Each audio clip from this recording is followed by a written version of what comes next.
clicking go live. There is going to be a slight delay.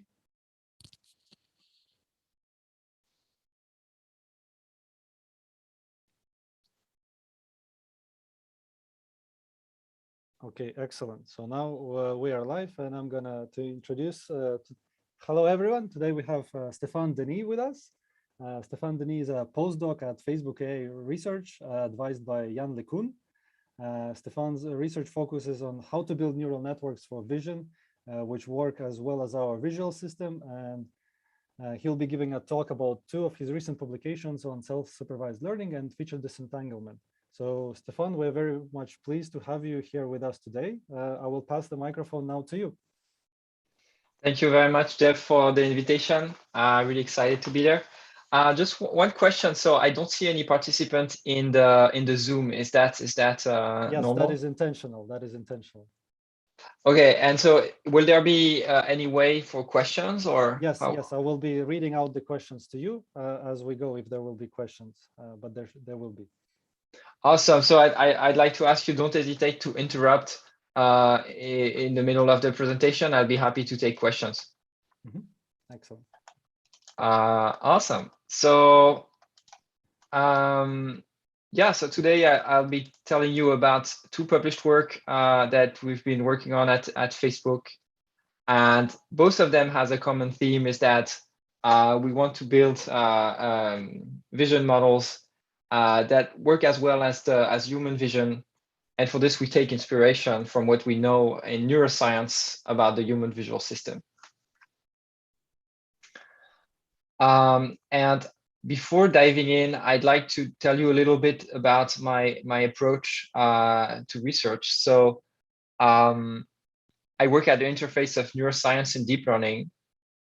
And I see this interface as basically two distinct directions. One direction is to use the latest machine learning tools to analyze data sets that were collected from the brain. And so these data sets are usually very high dimensional. You're recording from hundreds and now thousands or even tens of thousands of neurons. And so visualization is really difficult in this high dimensional space. And understanding what these neurons are coding for and how they are coding for it becomes a real challenge. And this is where the newest tools in machine learning can help us extract signals and interpretations of what's happening in the brain. So that's one direction. And the other direction is, once we've understood something about the brain, about how the brain works, we can use that as an inspiration for creating new deep learning algorithms. And of course, this requires some background skills. And so I think like the most important ones in this context are some amount of math and physics background, also some amount of data science, and of course machine learning. Okay, so that's for my approach, and just want to make a quick announcement that I'm starting a lab at Aalto University in Helsinki. It's not September anymore, actually it's December of this year. And so if you're interested in these approaches and in this type of research, don't hesitate to reach out. That would be fantastic. Okay, so today I'll be focusing about what I've been working on at Facebook, which is really focused on improving deep learning methods, and in this case, taking inspiration from the brain. And I'll be talking about two published work. One is addressing the topological defects of disentanglement via distributed operators. And the second one, recently published at ICML, it's Barlow twins self-supervised learning via redundancy reduction. Okay, so that's the first of these two work, and it's a collaboration with Diane Bouchacourt and Mark Ibrahim, who are both at Facebook AI also. So here's the motivation for this work. So there's this paper called Strike with a Pose, and which is really, I think, like shows a drastic failure mode of deep networks. So in their case, they photoshopped some images by adding some objects in unusual poses on the background, on the natural background. And what they found is that deep networks are fooled by this very easily. So deep networks, they tend to misclassify these objects that are in weird poses. And this is kind of drastic. So they find that deep neural networks, they incorrectly classify 97% of pose space. So mostly all poses that are not natural are misclassified. And this is true for the two networks that they studied, Inception V3 and ResNet 50 in 2019. And what is an interesting kind of failure mode is that, so they thought, okay, we're just going to augment our data set by adding those weird images to the training set. So instead of just training on ImageNet, we're going to add those weird poses. And what they find is that this has very, very limited success. So it does generalize to the same object. So the same object that's been seen at training set in different poses, that's going to generalize to unseen poses at testing set, in the testing set. But for objects that were not seen in all different poses during training, then the network will still fail on those. So the network really, even though it is shown many, like the object in many different poses for some objects, it fails to understand the concept of being rotation invariance, such that at test time, it still doesn't recognize objects in different poses. Okay, so this is the problem that deep networks are, one of the problems that deep networks are facing. And here's something that happens in the brain that we think is kind of inspiring. So in the 70s, these researchers were looking at these little wireframes and showing them to people and asking a very simple question like, are these two wireframes the same up to a rotation? So for instance, Jeff, you could tell me, for instance, if in this case, these are the same up to rotation. They seem to be. Are they? Yes, I think they are. That's what I don't have the ground truth, but they do look like they are the same. And maybe these are not the same. We have to think about it a little bit. The but B one is not the same. I trust you on that one. I think you're right. So B wouldn't be the same, and maybe C would be the, no, wouldn't be the same either, because I think there's a symmetry there. So we are really good at doing this task as humans, but deep networks, as we've seen previously, are not that good. And the reason why, like, it's interesting in terms of like understanding how the brain does it is this graph where they've shown that the angle of rotation, so between the two wireframes, makes the task more difficult, such that the mean reaction time of people to decide whether the wireframes are the same is proportional to that angle of rotation, right? And so if you think of deep nets, that goes counter to the intuition of what we get from deep nets, because deep nets always have the same number of layers, so the same time of processing. But in the brain, it seems like the time of processing is dependent on the difficulty of the task. And this, for me, hints at a recurrent process, because you could think of a mental rotation as a recurrent process in the brain that is progressively rotating one wireframe with respect to the other one that is kept in memory. And then at some point there is a match. And then if you think of each iteration, so each recurrent loop as an incremental rotation, then you'd need a time that is proportional to the angle between those two things to decide whether they are the same or not. So that was the inspiration for this work. now let's see what is the current state of the art. So like the problem that we're facing here is to have a model that is able to factorize pose from object identity. And this problem is framed in machine learning as the problem of disentanglement, right? So how do people define disentanglement in machine learning?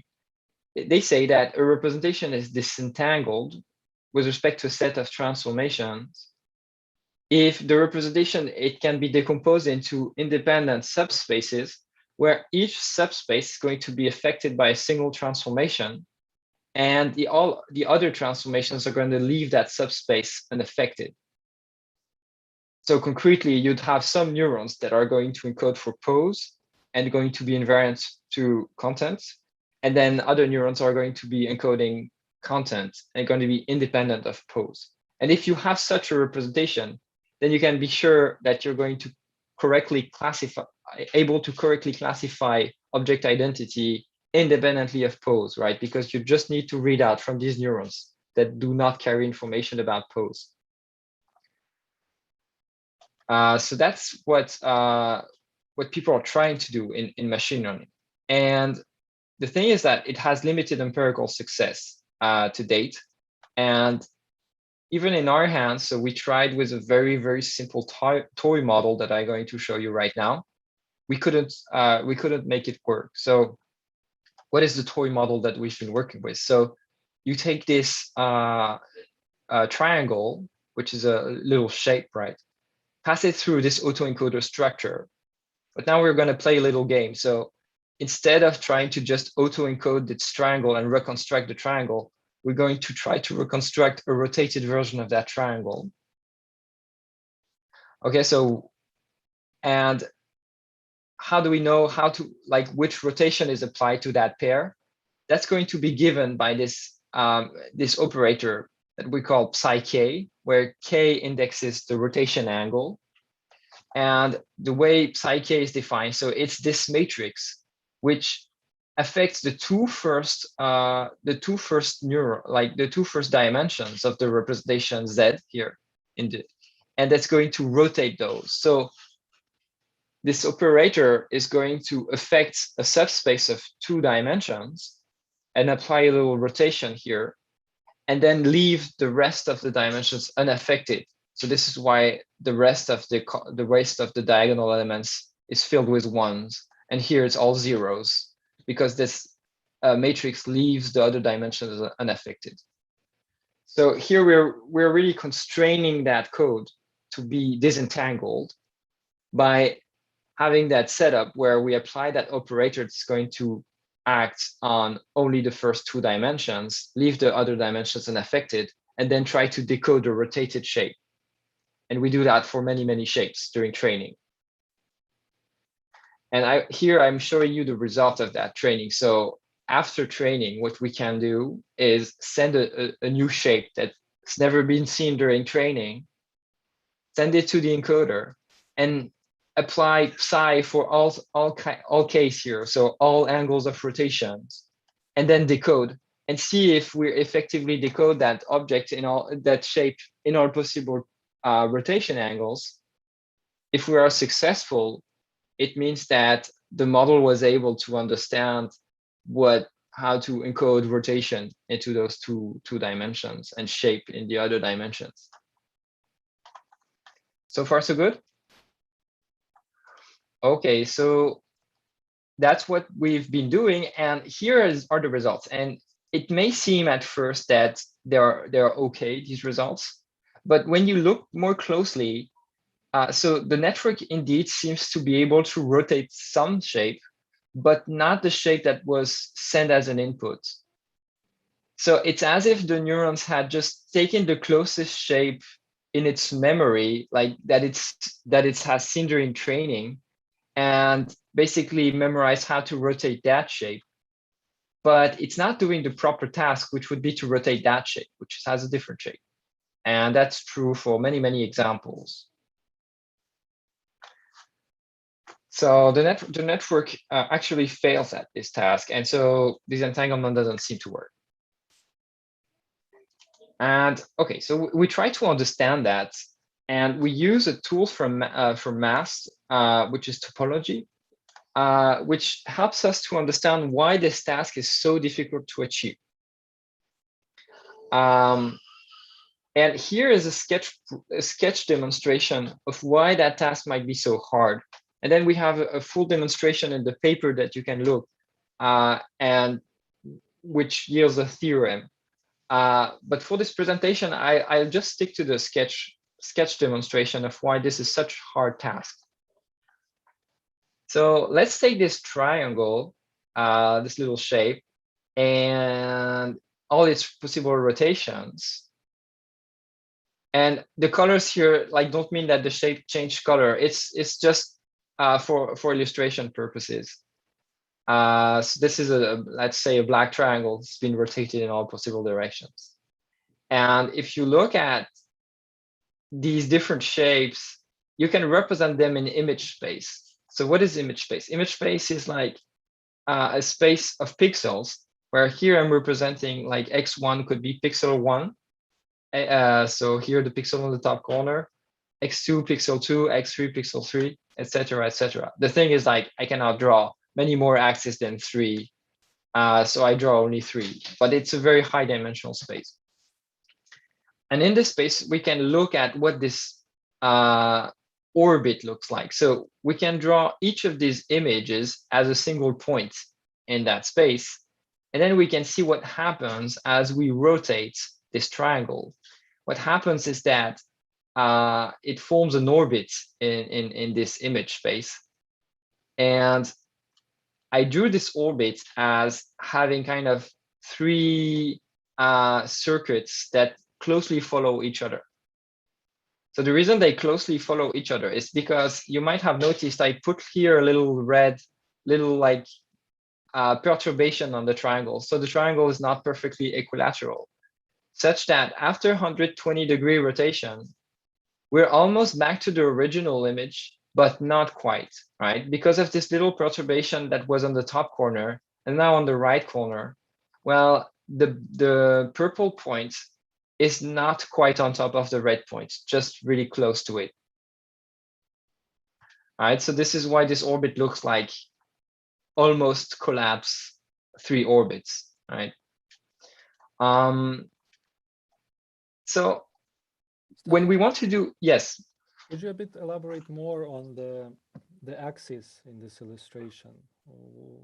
What is the meaning conceptual? So the axis is literally the intensity of the different pixels. So x1 is the intensity of pixel 1 here. X1 is not a very interesting pixel because it's always white in all these images. So this is a sketch, this is a cartoon, but x1, you could think of it as a linear combination of pixels. So kind of a random direction in the space of pixels. And same with for x2 and x3. So it's a way to see images where each axis corresponds to the intensity of a single pixel. And so a new image is going to have coordinates corresponding to the intensity of each of these pixels. So each image is going to be a point, represented as a point in that space. Okay, right? thank you. And that's, yeah, so that's in general, I think, a very powerful way of thinking about images or about representations in general, is to put them into that space where the axis corresponds to the different dimensions, either pixels or dimensions of representations. And then you can think of it in terms of a geometrical problem. And it can lead to intuitions sometimes about a given problem. So, okay, so this is what's happening in image space. And in our autoencoder framework that I was presenting earlier, what we want to do is to transform that space with an encoder here, FE. And the goal of this encoder is that it's going to map all the points of these orbits to this nicely arranged orbit here in the 2 dimensions of the latent representation, that are encoding the rotation angle. So remember that we want 2 dimensions in our latent representation that encode rotation angle, and then the rest of the dimensions that are invariant to rotation angle. So here we're going to just focus on these 2 dimensions that should encode the rotation angle. And so ideally what we want is that these 2 points, for instance, that correspond to a difference of 120 degrees are going to be mapped to these 2 points that are far apart in the equivalent subspace. And this is going to be problematic as this little perturbation that we added to the triangle becomes smaller and smaller. Because at some point, it's going to become so small. Like if we make this perturbation smaller and smaller, it's going to become so small that these 2 points are going to be infinitesimally close, right? And you still want to map these 2 points to 2 distinct points, separate point in equivalent subspace. And this becomes, so in order to achieve this, you need an encoder here that is discontinuous. So this is the topological argument. It's saying, well, for all images that present a symmetry with respect to the transformation of interest. So for instance, here, this equilateral triangle presents a 3-way symmetry with respect to rotation. Well, around those images, you're going to have discontinuities in the encoder. If the encoder is really able to do what you want it to do, it's going to introduce discontinuities in that encoder. And well, that's problematic in machine learning, in deep learning, because in deep learning, we try to have a differentiable encoder. So typically it's going to be continuous. And it is difficult to imagine that a continuous encoder is going to be able to learn that very discontinuous function.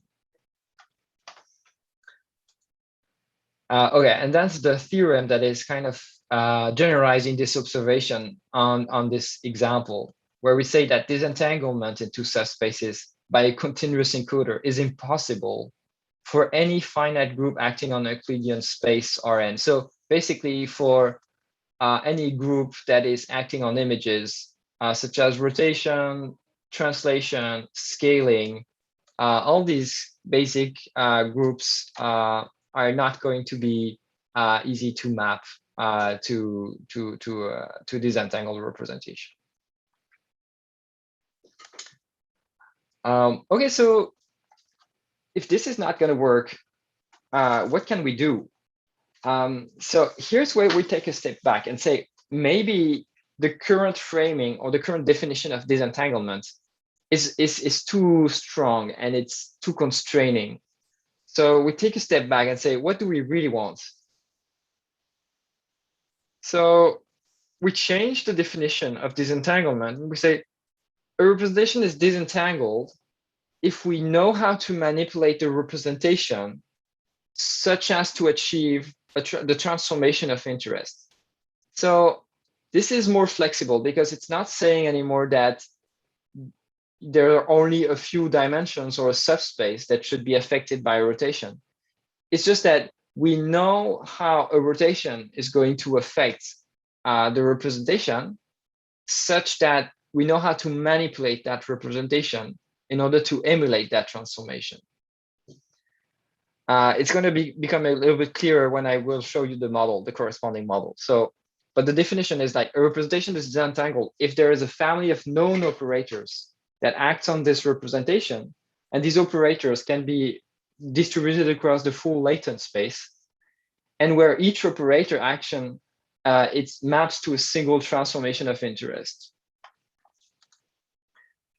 So, okay, it's going to become concrete in a moment. So right now we've been working with that setup with this operator, which is disentangling in the sense that it's only affecting 2 dimensions of the representation. And now we're going to shift to that new type of operator called the shift operator. And the shift operator has this very specific form. And I won't go into the details of why we choose this very specific form, but we have a demonstration that this is going to be mappable to rotation and all sorts of affine transformation acting on images such as rotation, translation, scaling, and etc.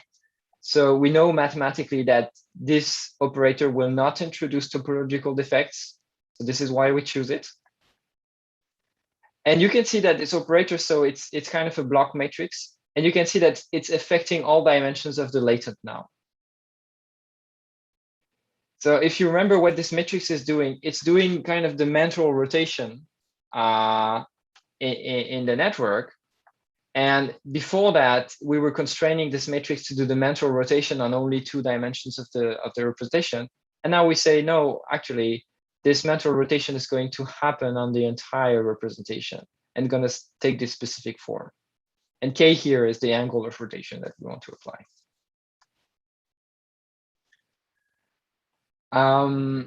Okay, and this is kind of the result we have. So once we replace that operator that was disentangling with this operator broadly applied on the whole latent, and we train our system exactly as before. So we train it with pairs. We train the encoder and decoder such that we feed an input, apply the transformation, and decode, and we get the rotated inputs. And we do that for many, many pairs. And at the end, we feed a shape that was never seen during training. We apply iteratively psi with all different rotation angles, and then we decode. And this is what happens. So now the network is able to correctly imagine what the rotation looked like for these shapes that it's never seen during training. So it has captured the meaning of what it means to perform a mental rotation from examples.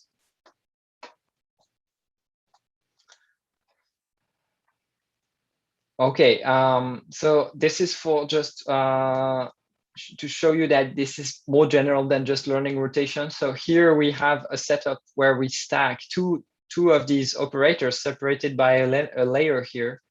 And with this kind of setup, we can learn translations in X and translation in Y jointly.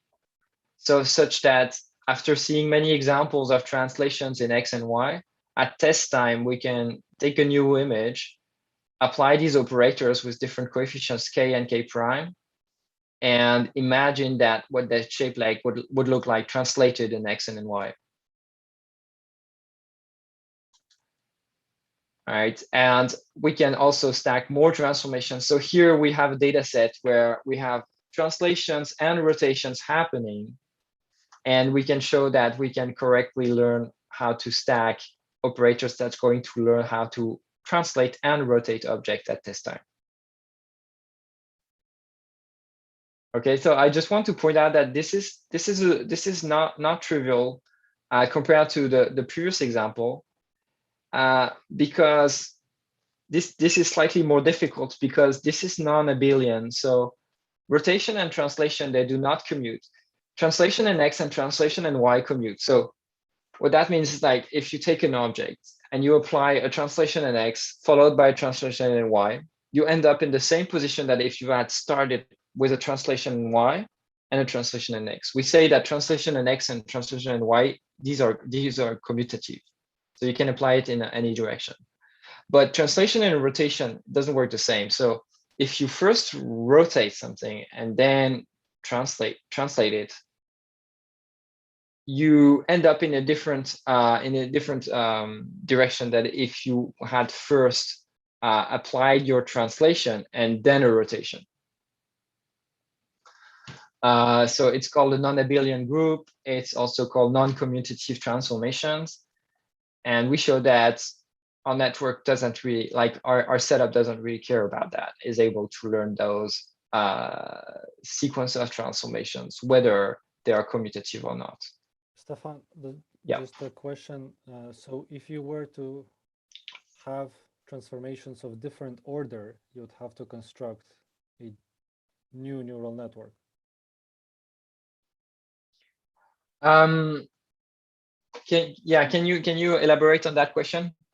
So the second neural network here that has translations on X and Y plus rotations. If you wanted to put rotations first and then translation on X or Y, it would have to be a different neural network that you would have to retrain. Yeah, so Okay, so I think here there's kind of something that helps us a lot with this non-commutative case. Mhm. Is that we, during training, we have the ground truth label. So we know that, for instance, we are given a pair, right? And then we know what happened in terms of transformation. We know that it was translated from K, then translated in Y from K prime, and then rotated for an angle of K prime prime. And that's what we feed to our different operators here. And that helps us a lot during training.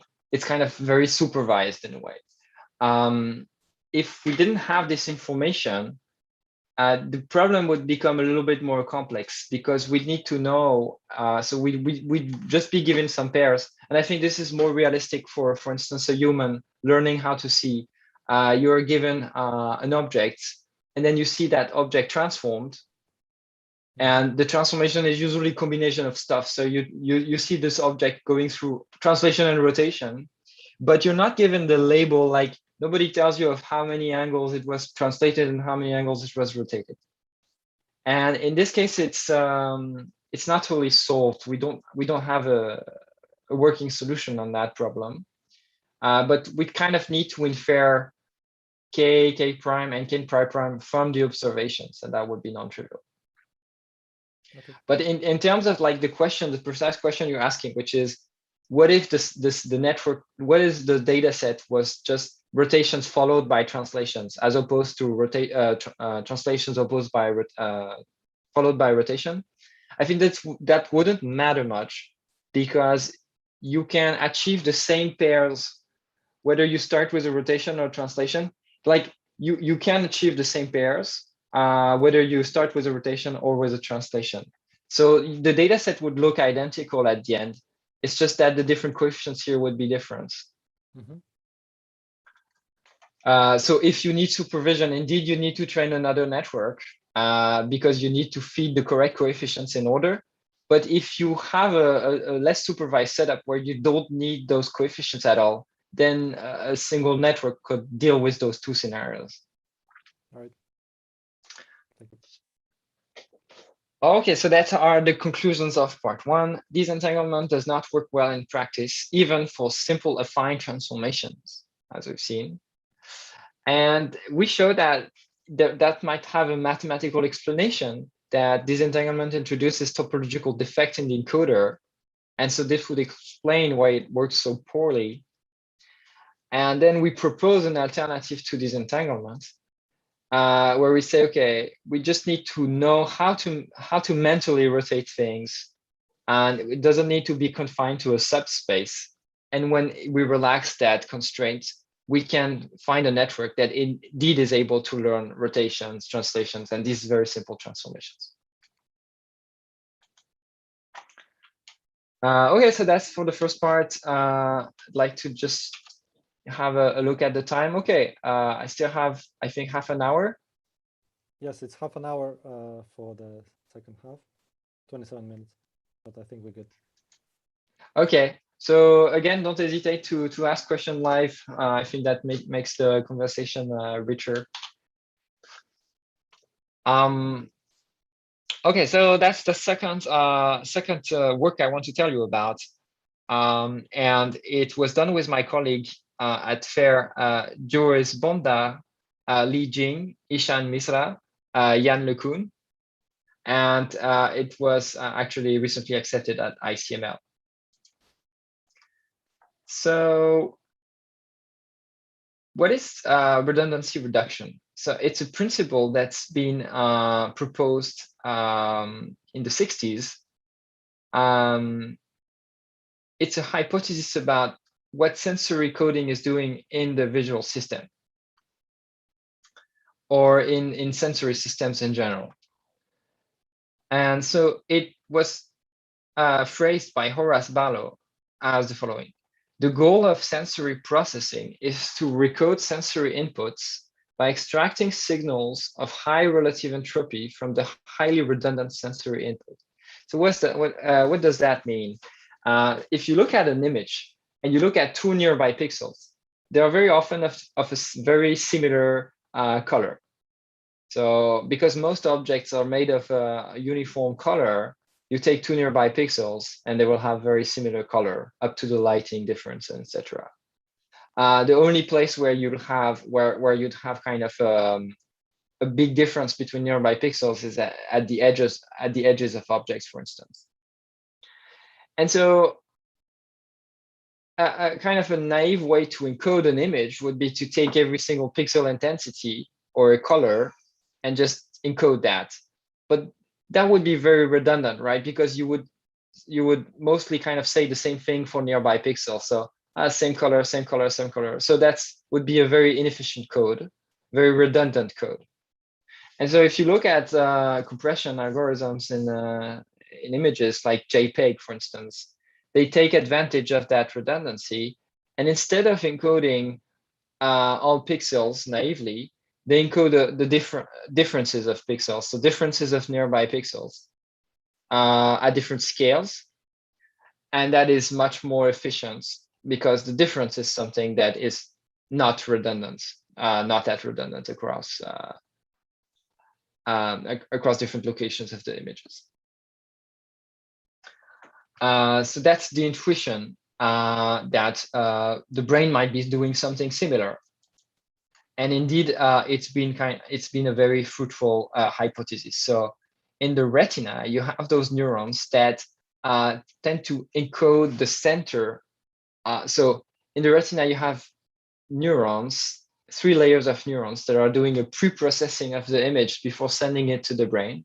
And the 3rd layer of neurons has these neurons that are called center surround. It means that they have a center which is looking for instance, an increase in light, so a spot of bright light, for instance, whereas the surround is going to be excited by, it's going to be inhibited by bright light. It's going to be excited by dark light, such that the optimal stimulus for that neuron is going to be a bright spot, but of a small size. And this can be explained with this idea of redundancy reduction. Not only this, but in the retina, you don't have just one channel, you have multiple channels of you can think of it as multiple images are being sent in the brain in parallel at different resolutions. You have one channel in the primate retina or human retina, which has very high spatial detail, but very low temporal precision. It's called the midget cells. And then you have the parasol cells, which do the opposite. So they have very coarse spatial resolution, but very fast temporal resolution. And they are called the parasol cells.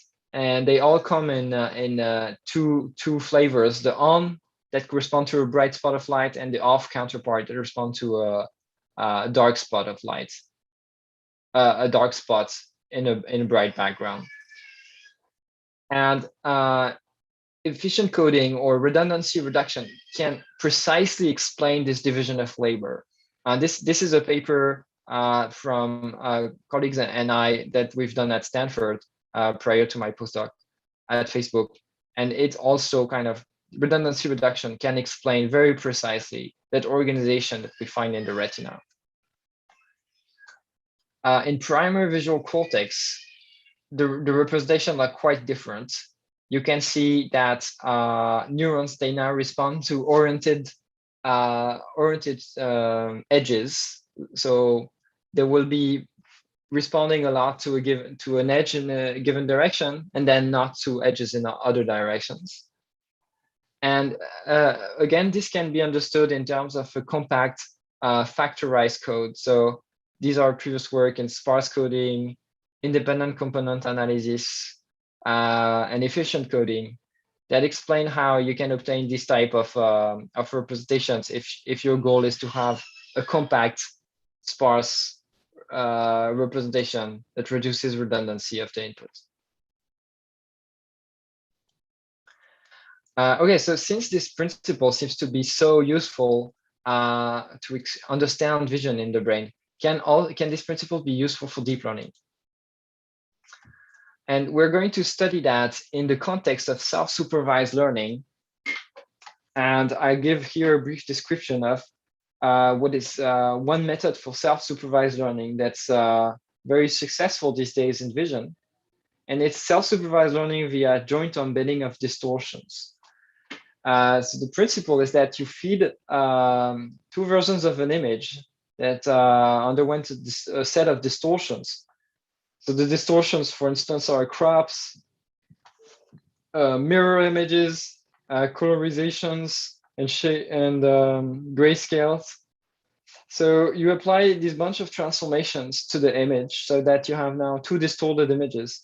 Feed it to a deep net, and then you get some representations here, and you try to make those representations close. Right. So here, for instance, with a simple cosine distance. And the idea is that if the network is able to kind of make those two distorted versions of the image close, it means that it's going to ignore all the details, like all the pixels, irrelevant details, and keep what is important is that in these two images represent the dog. So you can hope that the only information that's going to remain in that representation is information that is relevant for downstream classification or semantic information about the image. Right, so that's the idea of self-supervised learning via joint embedding. The problem with that kind of idea, this naive idea, is the collapse problem. The collapse happens if the two networks, the two twin networks here, they can be the same, ignore their inputs and always throw out the same output, right? So for instance, the vector one, the vector of ones. In this case, the loss is satisfied, right? Because the two representations are always very close, they are the same. But this representation, you can imagine, it's not going to be very useful for any downstream task because it's not encoding anything about the input anymore, right? Okay, so there's been a couple of solutions, like basically the field of self-supervised learning via joint embedding is mostly variations around ideas of how to avoid that collapse problem. And there's been many solutions proposed. So we'll go through them now. For instance, Sinclair. We have a yeah. question. Yes. Dominicus is asking, in your opinion, how well the solution self-supervised learning via redundancy reduction could it scale for more difficult transformations, objects behind other objects, different lighting? Yeah, so that's a great question. So right now, all these solutions, including self-supervised learning via redundancy reduction, they rely on those distortions that were handpicked and hand engineered, right? So we choose crop, we choose mirror images, and etc., etc. So that's a bit limited in the number of like things that can happen in the real world. So take a simple example that we've seen previously is a 3D rotation of an object, right? In a 2D image. That's hard to engineer now, because if you'd like to engineer that, you need to work with 3D models. And so you need to create a kind of an artificial data set. And typically people don't go do this. And even if you did that for 3D rotation, there's occlusion, as you mentioned, there's lighting conditions, there's deformations of objects and things that are really hard to imagine in advance that happen in edge cases. So the question is, how far can we get with these methods? And what I think is that what the results show right now, and I'll go in the results in a second, is that it's not quite there yet. If you just confine yourself to ImageNet and these distortions, this is far from achieving the same results as supervised learning. But recent efforts have been to basically do this self-supervised learning on very, very large data sets, like 3 billion images or more. Like if you think of the recent efforts with MLP Mixer, I think they are at 3 billion images or something. And when you scale to this kind of size, it seems that self-supervised learning is catching up on supervised learning. But it's a bit extreme, let's say, in terms of like the data that you need to train those things. And I can't believe that that's the end solution, like, because the human visual system is not exposed to 3 billion kind of images of very diverse things. If you kind of hang around a baby like I do these days, he's not seeing like all sorts of objects. He's mostly seeing like the same object every day. And he's learning a lot from these. Like he has his toys, he plays with them a lot. And then he's gonna see a new object that he's never seen before. And he's going to infer a lot of properties of that new object. It doesn't need to be basically submitted to the whole internet before being able to kind of know what a new object is. So yeah, so I don't know if that answers your question. No, that's good. Thank you. Okay, so I go quite a little bit quickly through these different prior art methods to avoid collapse. SimClear is one that simply tries to, so it does maximize agreements between positive pairs, so pairs of distorted images, but it also tries to minimize or maximize the distance in representation space between all images of the batch that do not correspond to the same image. Right, so it's making the representation non-trivial by ensuring that the representation is variable across the batch. But the problem with that is that it seems to work only with very, very large batches. And there's been kind of improvement on that by keeping in memory the representations of many, many batch samples. And that's MoCo. It's keeping a queue of these batch samples in order to really have enough negative samples that it becomes a non-trivial task to make the points far apart in representation space. So that's for SimClear and MoCo. Then you have Suave, which is a solution that relies on clustering. And I won't go into the details here, but basically you have many, many centroids in representation space. And then you assign each pair of positive samples to a given centroid. And you make sure that the centroids, they stay apart. But this is, so Suave is kind of the state of the art right now, but it's very non-trivial to make it so in terms of choosing the number of centroids, ensuring a way that you don't have a centroid collapse, meaning that all the samples would be mapped to the same centroid, etc. There's a lot of details. And so it's kind of a very sophisticated method, but requires a lot of expertise to make it work.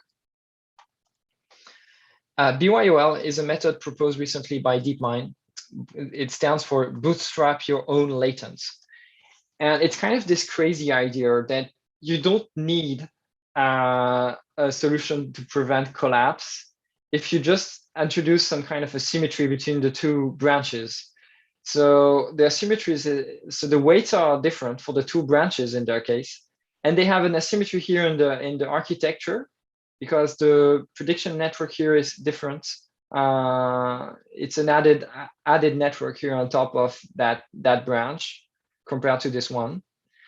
And also you have kind of an update of the weights that is different here than here. So these weights are updated faster than these weights that are following, kind of lagging behind the update of these weights.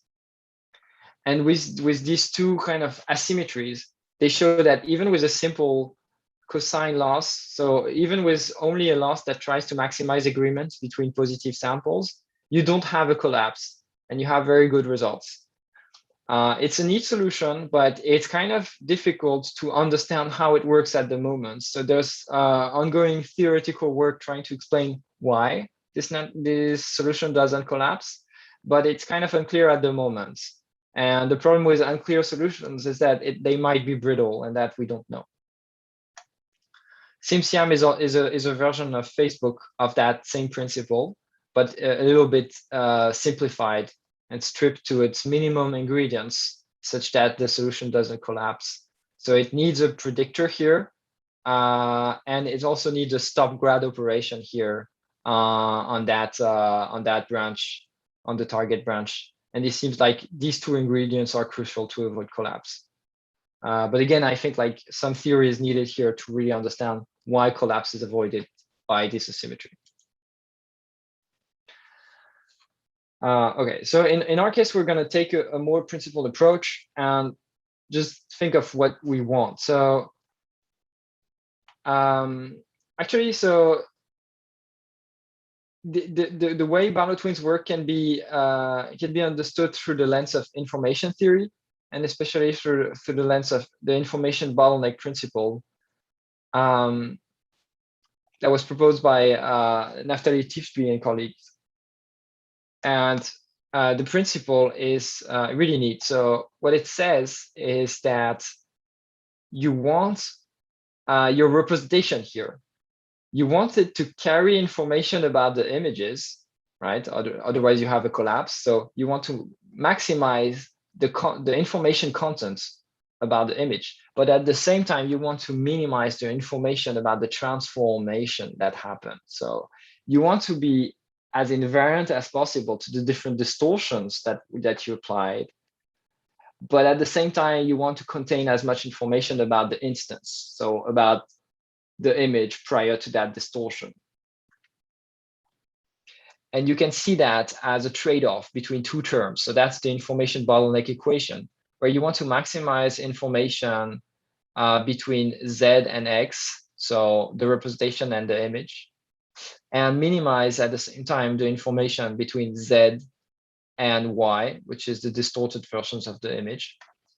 And because you have a trade-off between those two terms that fight each other, you have this parameter which decides how much you care about these two different aspects of your loss, and that's the beta parameter here. Right. So inspired by this idea, we just design our loss function, and the loss function is very simple. It measures the cross correlation between these representations ZA and ZB. So you have to understand here that this cross correlation matrix has like dimension number of neurons, so number of output units here of that network versus number of output units of that network. Since the two networks are the same, this matrix is square. And what you want is that neurons that are have the same index across the two branches, you want them to carry the same information. So you want their cross correlation to be 1, indicated by these black squares on the diagonal of that matrix. But at the same time, you want the representations to be informative. And so you want this neuron here to carry different information from its neighbors. And so you want the cross correlation terms here to be as close as possible to 0. So the loss function consists in matching this empirical cross correlation that is measured on every batch, and to match it to the identity matrix. How does this relate to the information bottleneck? So the first term of the loss is making the diagonal terms as close as possible to 1. And we will call this the invariance term. So it's trying to make those two representations identical. And the second term, making these cross correlation elements across different index close to 0, is trying to make the representation as non-redundant as possible, such that different neurons carry different information, such that at the end, the information content of the representation is large. So this redundancy reduction term effectively makes the representation informative about the input. So you have these two terms that fight each other. One is trying to be not informative about the distortion, and the other one is trying to be informative in general about the image.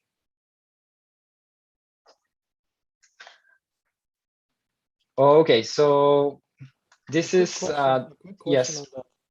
The empirical cross correlation. It reminds me of OpenAI's clip, I think, where they do something very similar with image and Yeah. text encoding, isn't it? Yeah, so it's a little bit different because their matrix has entries here that correspond to different images and different text. So they have different images here and different images or different text here. And in our case, we have like different neurons here. So it is different in that respect. So now I have a colleague at I have a colleague at Facebook, Yubei Chen, who is arguing to me that mathematically these amount to this, like once we compute this type of loss, these amount to the same thing. So it's an ongoing debate that I have with this colleague, but I think it would be really interesting to kind of get to the bottom of it. But there is some mathematical connection between those two matrices. Now, is it the same thing or not? I wouldn't be comfortable answering at this point. Okay, thank you. But that's a great question.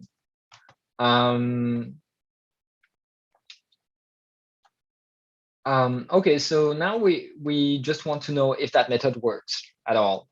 And yes, the answer is that it works well. So you can see that in the case where we are left with 1% of labels on ImageNet, we reach a performance of 55% top one accuracy. And that's better than all the other methods. So, okay, it's not that much better, right? It's a little bit better. But what is important to us is that it's really simple. Just basically just one hyperparameter is that trade-off parameter we're talking about, the lambda term. So it doesn't need to choose a queue size, a number of centroids, etc., etc. So that makes the method very, very simple to use in practice. And it's still like very competitive with the rest of the methods. We can also see it on all sorts of transfer tasks, such as image detection or segmentation, where we are competitive with all these other methods. And here is to come back to one of the questions, which was how good is self-supervised learning with those hand-engineered distortions? And here's a way to quantify it. So if we are just given 1% of labels of ImageNet to fine-tune the network after self-supervised pre-training, we are at 55% top one accuracy. And that's very far from what you can get with supervised learning. With supervised learning these days, I think you are maybe at 90% top one accuracy on ImageNet, or I can't remember, but much, much better than this. So there's still some, I think some. There is a follow-up question to that. Yeah. So Antonia is asking, is the Barlow twins architecture trained only with positive samples in the augmentation, like one image being the augmentation of the other without negative samples, one image being different from the other as in a triplet loss? Yeah, so we do use batch statistics in Barlow twins. So it means that it's important that in the batch, there are several images representing different things, such that we can make sure so that two neurons are encoding different aspects of this batch of images. So we are using the negative samples in that sense. We're just using it a little bit differently than Sinclair, which is explicitly making those negative samples from far from each other, whereas our loss function is applied to pairs of neurons. So I'd say we need batch statistics. So we need, in a sense, we need negative samples. We just use them differently than Sinclair. And in practice, our method is just more performant than Sinclair. Okay. And there is another question from Stéphane Clary. We know that the recognition of faces is failing with rotations in humans with a strong upright bias. Is this due to training set statistic or because of dedicated network for face processing? Can you repeat the two hypotheses at the end? So we know that recognition of faces is failing with rotations in humans with a strong upright bias. Is this due to training set statistics or because of dedicated network for face processing? Yeah, that's an excellent question. So it's funny, like for mental rotation, like it seems like on the wireframe examples I was showing previously, we're really good at it.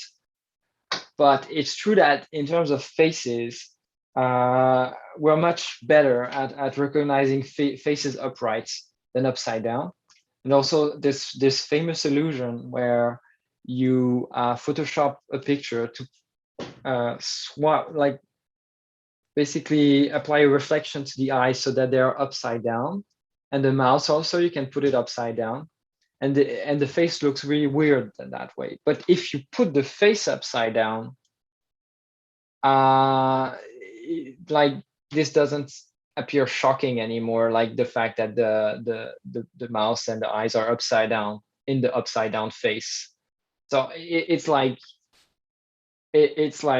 we have a processing of faces upside down that is coarser, less precise, and doesn't allow us to detect subtle changes in faces when they're upside down, and also makes them more difficult to recognize.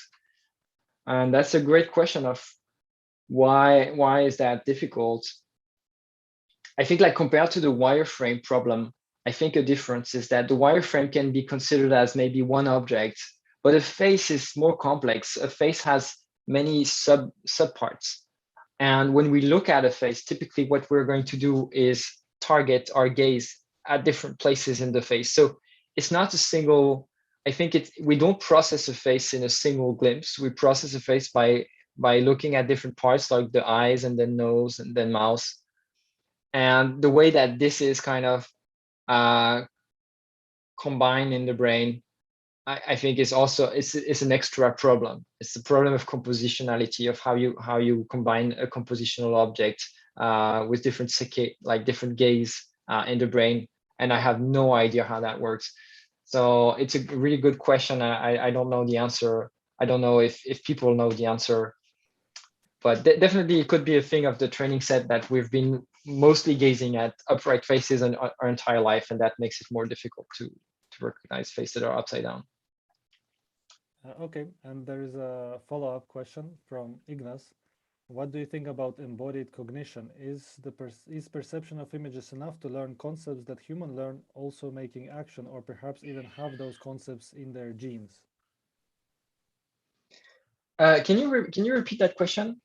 Yeah, sure. What do you think about embodied cognition? Is perception of images enough to learn concepts that humans learn, also making actions, or perhaps even have those concepts in their genes? Yeah, I think that's an excellent question. So we know that at least for smaller species, there's a lot of things that is innate. So Tinbergen was a very well-known ethologist who was studying birds, and he found that birds like newborns, right? He would present a shape that would look like an eagle, or like a goose, and then the birds would just like be really happy with that and make a lot of noise to be fed. But then he would just so this goose had a long neck and a small tail, right? So it's very basic form.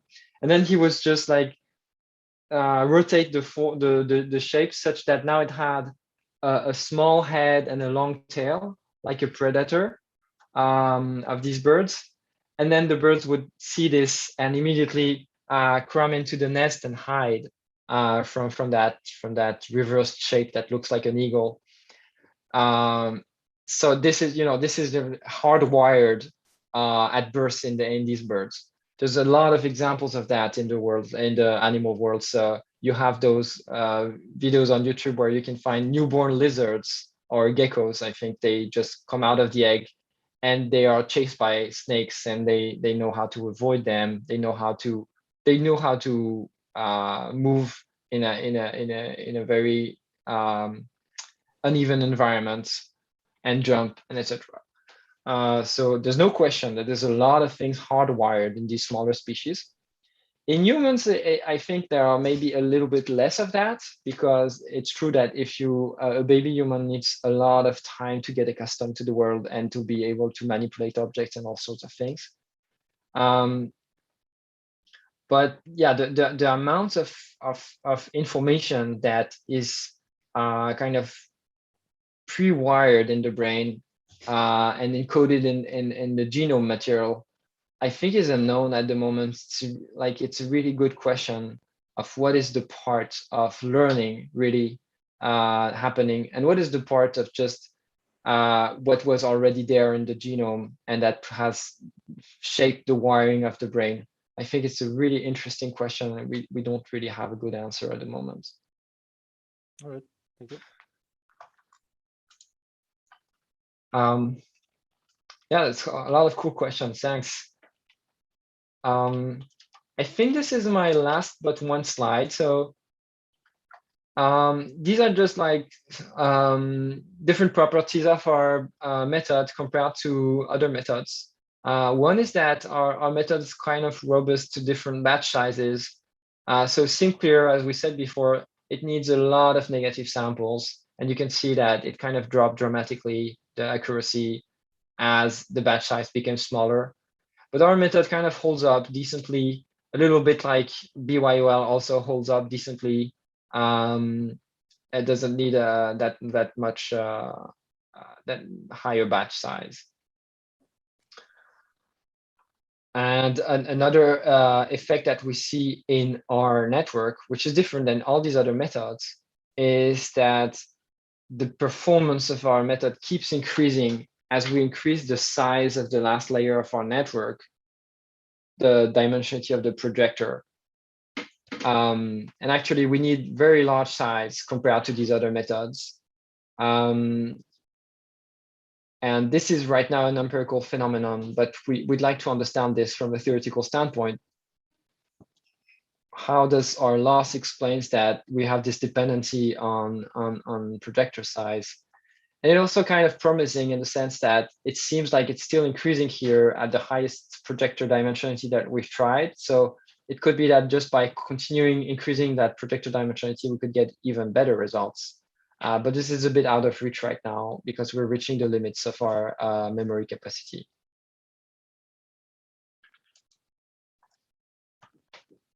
Okay, so these are the conclusions of that method. So we propose a simple new method for self-supervised learning that's based on the redundancy reduction principle. It performs on par with other state-of-the-art methods such as SimClear, MoCo, SWAV, and BYOL. But it's, I should have written here, it's very simple compared to these other methods, and it's robust to using small batch sizes, and also benefits from very high dimensional outputs. And would like to understand this a little bit better. Awesome. Cool. I'd like to just end on that slide where I thank my collaborators. So in bold are the collaborators for these two projects at Facebook. And yeah, that's it for me. Right. Excellent. So thank you, Stefan. We have a question from an intern at Vinted, Ericus.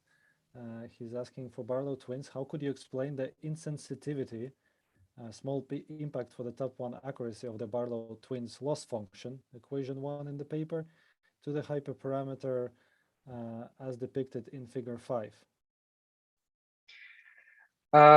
Yeah, so there's one hyperparameter that is trading off like the two aspects. We want to preserve as much information about the input, but at the same time, we want to discard information about the transformations that were applied. And it seems that our method is quite robust to that trade-off. I think like we didn't push that exploration all the way. Like if we would put that trade-off ridiculously high or ridiculously low, then the method would probably fail. So we show that it's decently robust, which is encouraging to use that method out of the box, because we want something that like if the hyperparameter tuning was really fine, that means that you need to do a grid search that's really refined, and that's kind of costly. So it's good news, but we don't have a theoretical explanation for that. Excellent, thank you. And final question, since we already a bit over time already. Antonio is asking for Biol proved successful when paired with visual transformers. Has Barlow twins been tried with vision transformers? Yeah, I'm trying to think if I think to my knowledge, it's not been tried so far. Personally, I've been working on some other directions, but yeah, I'd be really curious to know how these methods work on transformers. Okay, excellent. So at this point, I think it is worth to finish, and thank you, Stéphane, for kind of dedicating your time today to give a presentation to us. So yeah, thanks a lot, and thank you everyone who was listening. Thanks so much for the invitation. It was really fun. Awesome.